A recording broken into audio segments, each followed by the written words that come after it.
Bonjour à toutes et à tous et bienvenue sur cette vidéo de présentation pour une installation de Debian 11 avec une partition Home, donc c'est-à-dire données utilisateurs sur un autre disque dur ou une autre partition. Nous allons lancer en install graphique pour plus de confort d'utilisation.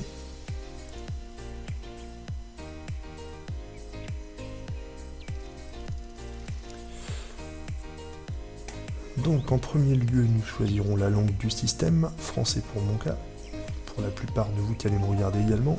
Situation géographique, je suis en France, et mon clavier est un clavier AZERTY français. Donc je continue.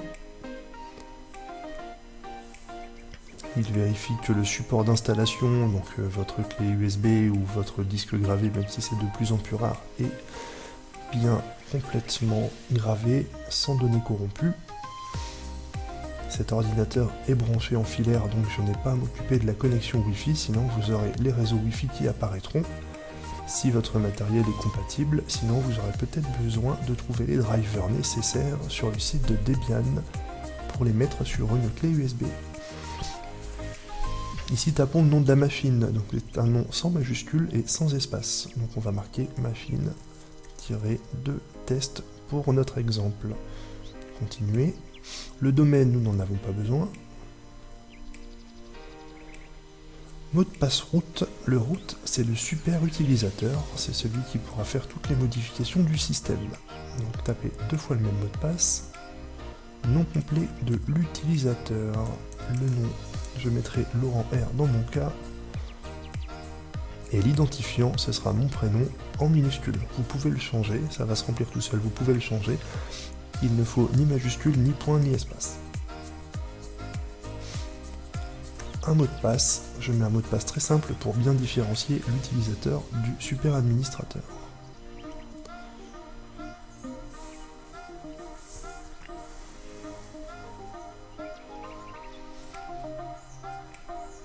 Démarrage de l'outil de partitionnement.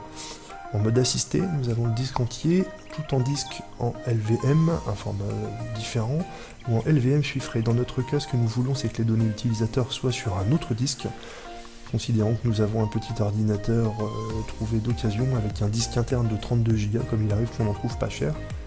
Et 32 Go, c'est assez limité, donc autant déporter les données utilisateurs sur la carte micro SD, puisque cet ordinateur en est pourvu. Donc je vais choisir un partitionnement manuel. Voici mes deux disques durs, donc le disque interne fait 34 Go, la carte SD fait 68 Go. Je vais sur mon disque interne, actuellement je n'ai pas de partition, je fais continuer. Est-ce qu'il faut créer une table de partition? Je mets oui évidemment, continuer. Et je me retrouve avec de l'espace libre. Si vous avez des partitions à la place, vous pouvez cliquer dessus et faire tout simplement supprimer la partition. Il vous faut de l'espace libre uniquement pour installer correctement.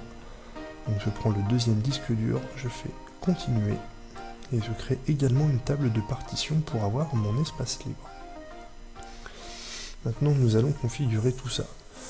Donc sur l'espace libre du premier disque, je fais continuer, je crée une nouvelle partition qui fera 100 mégas en début et ce sera de type UEFI. Continuer, continuer, fin de paramétrage, pardon, continuer. Ensuite, il me reste de l'espace libre évidemment, je fais continuer, je mets une nouvelle partition de 1024 mégabits qui sera un fichier swap, une sorte de mémoire virtuelle pour le système.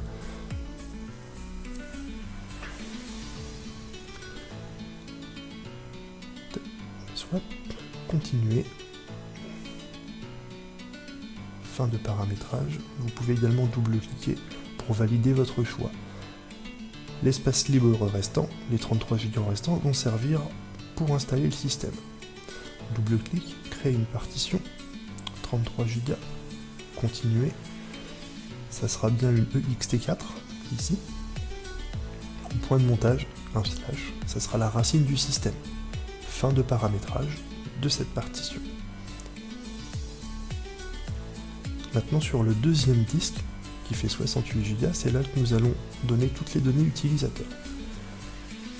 Donc je clique dessus, je crée également une nouvelle partition, je laisse la taille comme ceci, et là, il s'est mis tout seul, donc utilisé en UXT4, le format de partition Linux, et le point de montage Home.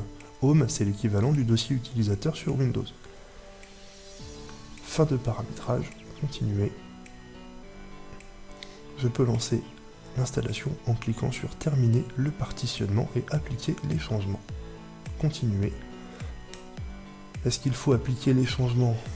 Si vous avez bien suivi les indications, vous pouvez faire oui. Et continuer. Les disques viennent d'être partitionnés, c'est très rapide. L'installation du système de base se lance jusqu'à pouvoir arriver sur la sélection du menu. Il n'y a aucun menu sur le net install de Debian, c'est à vous de choisir lors de l'installation si vous préférez un bureau GNOME, KDE, Mate, XFCE, etc. Je vous invite à aller chercher sur internet, vous avez différents supports. C'est des bureaux qui sont très connus, vous trouverez plein d'informations. À savoir que GNOME et KDE sont des environnements qui sont les plus complets, peut-être les plus jolis également, qui sont assez gourmands en ressources. Vous avez en dessous Cinnamon, que j'utiliserai dans cette démonstration, qui est un bon compromis entre fonctionnalité et ressources nécessaires. Un petit peu plus léger pour les ordi de classe inférieure, vous pouvez utiliser Mate, M-A-T-E, qui se prononce Mate. Et vraiment, pour les ordi encore plus anciens, les trois bureaux restants, ce sera XFCE, LXQT ou LXDE, qui sont des bureaux vraiment plus légers, qui vont vous permettre de redonner vie à des ordinateurs plus vieillissants. Donc, le système de base avance, je vais vous avancer la vidéo et on se retrouve lors de la sélection du bureau.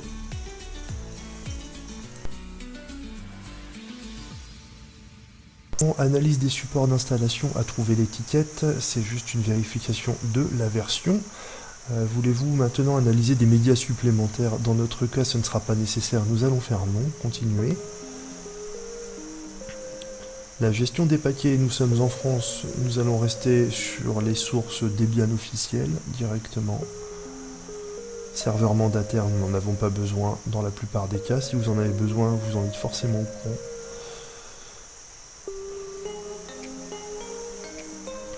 Maintenant, il va télécharger et installer les fichiers nécessaires à la gestion des paquets. Les paquets sous Linux sont l'équivalent des applications, que ce soit système ou utilisateur. Donc là, il va récupérer tous ces outils de gestion afin de pouvoir faire notre choix dans les bureaux, le bureau que nous souhaitons installer, donc Cinnamon dans notre cas, ainsi que tous les outils qui sont fournis directement avec pour le système et pour les utilisateurs. Voilà, choisir et installer des logiciels. Il y a encore quelques fichiers à récupérer. Donc là, vu que nous travaillons sur un NetInstall, un CD NetInstall, c'est-à-dire que c'est un CD d'installation qui est très léger, qui est très petit, on va récupérer les paquets, donc comme je vous expliquais juste avant, directement en ligne. Donc ça vous permet d'avoir au premier démarrage un ordinateur parfaitement fonctionnel avec tous les logiciels qui sont à jour, parce que vous n'allez pas installer les versions au moment de la fabrication du CD, mais vous allez bien installer les versions disponibles au moment de l'installation que vous allez récupérer en temps réel en ligne, et c'est ce qui est en train de se passer actuellement.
Donc la configuration de popularité, le système peut envoyer anonymement au responsable de la distribution des statistiques sur les paquets que vous utilisez le plus souvent. Ces informations influencent le choix des paquets qui sont placés dans les premiers CD de la distribution. Donc il est bien précisé, vous pouvez modifier votre choix en exécutant telle commande. Par principe, moi je mets non, c'est déjà non coché, je suis pas fan d'envoyer des données même si elles sont anonymisées, c'est la raison pour laquelle je suis d'ailleurs sur Linux et pas sur Windows, donc je laisse non par défaut et je ne participerai pas à leurs statistiques d'utilisation.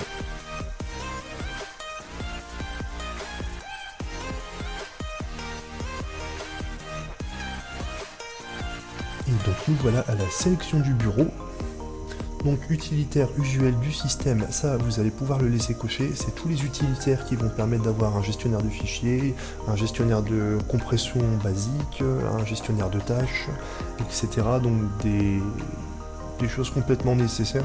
Si vous ne le cochez pas, vous avez besoin de tout faire vous-même. Si vous connaissez vraiment bien le système Linux et que vous voulez installer tous vos paquets, il n'y a aucun souci, vous pouvez le décocher.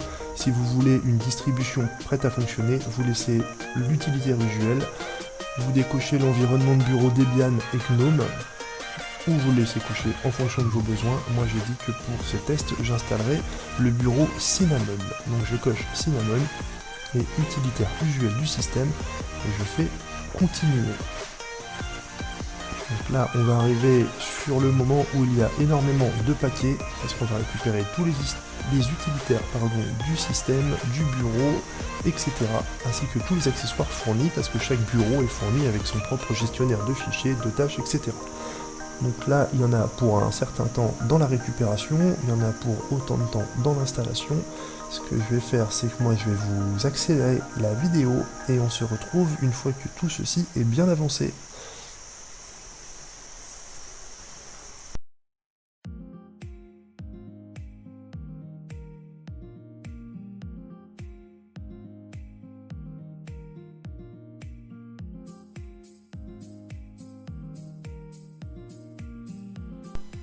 Donc voilà, le bureau est correctement installé avec ses applications associées. Il va passer maintenant automatiquement, le voilà, à l'installation du programme de démarrage Grub. Donc Grub, c'est l'amorce du système. Vous pouvez sur un ordinateur très bien installer 2 ou 3 versions de Linux, Debian, Ubuntu, etc. différentes. Grub va vous permettre de sélectionner avant le système lequel vous voulez lancer. Donc c'est vraiment le tout premier écran que vous allez voir lors du démarrage qui va vous permettre de faire une sélection. Par défaut, là on n'en aura qu'une parce qu'on a une seule distribution, donc cet écran de démarrage va apparaître 5 secondes lors du prochain démarrage et on pourra faire entrer pour le passer plus rapidement, mais si on ne fait rien, au bout de 5 secondes, il lancera Debian tout seul.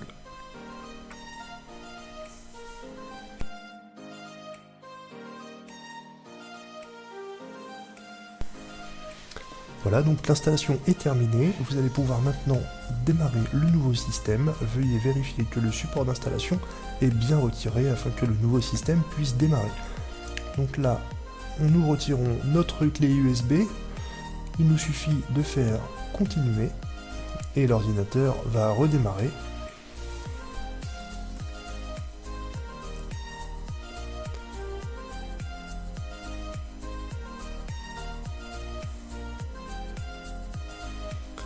Donc nous voici au Grub comme annoncé, donc on peut sélectionner, là ça s'est lancé tout seul, vous voyez c'est assez rapide, 5 secondes. Le premier démarrage prend un petit peu de temps, on a les locales de temps, savoir le réglage de l'heure automatique, le langage, le clavier, etc. qui va se régler en fonction de notre configuration. Et nous voici donc avec notre système de démarrer. Donc nous pouvons taper notre nom d'utilisateur qui a été choisi pendant l'installation, le mot de passe utilisateur, et non pas le mot de passe super administrateur qui ne fonctionnera pas. Et il vous suffit de faire entrer pour accéder à votre système. Donc moi je suis sur une machine virtuelle, c'est la raison pour laquelle je ne suis pas en plein écran. Vous, ça démarrera en plein écran aussitôt. Je vais régler la résolution de mon écran pour passer en plein écran. Hop, moi je suis en 1600 par 900. Et je ne l'ai pas. Et bien on va mettre celui-là. pour la démonstration, ce sera suffisant. Conserver. Et voilà, donc votre système est démarré. Vous avez le menu démarrer qui se trouve juste ici. Et vous avez dedans d'intégrer une calculatrice, un clavier virtuel, des utilitaires, un gestionnaire de notes. En bureautique, vous avez la suite bureautique LibreOffice, avec ici un traitement de texte.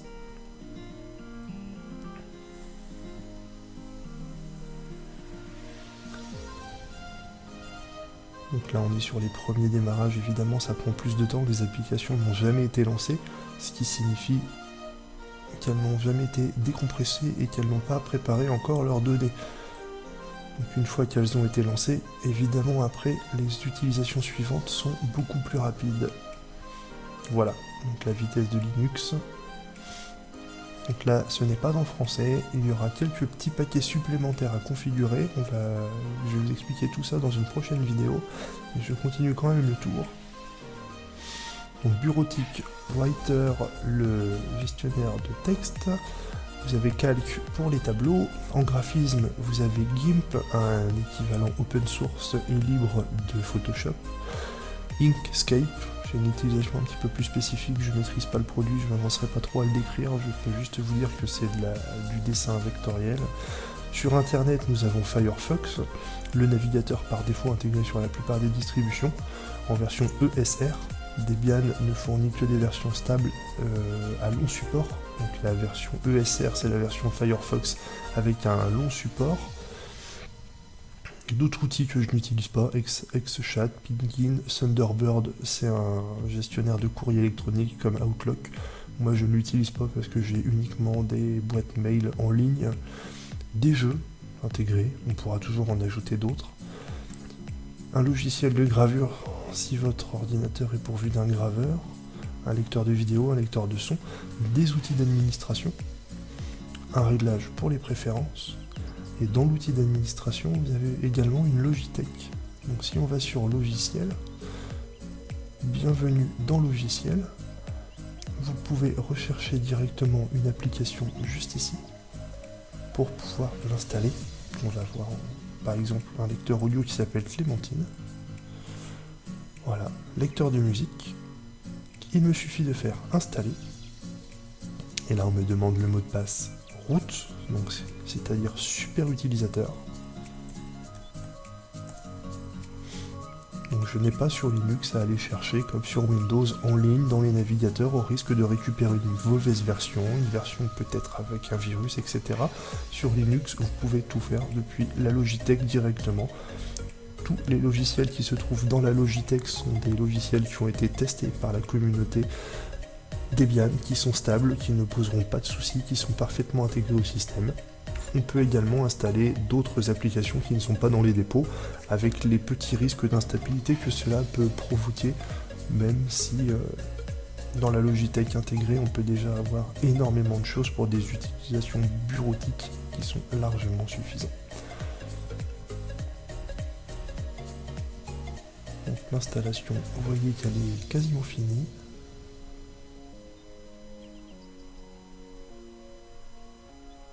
Donc comme je vous l'ai dit, moi je suis en machine virtuelle sur VirtualBox, donc vous avez mon système qui tourne derrière et l'enregistrement vidéo, c'est pour ça que le temps de réponse est un petit peu plus long sur un ordinateur normal.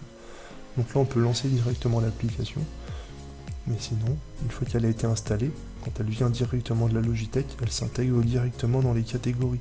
Donc si je vais dans son et vidéo, j'ai Clémentine qui apparaît maintenant directement ici.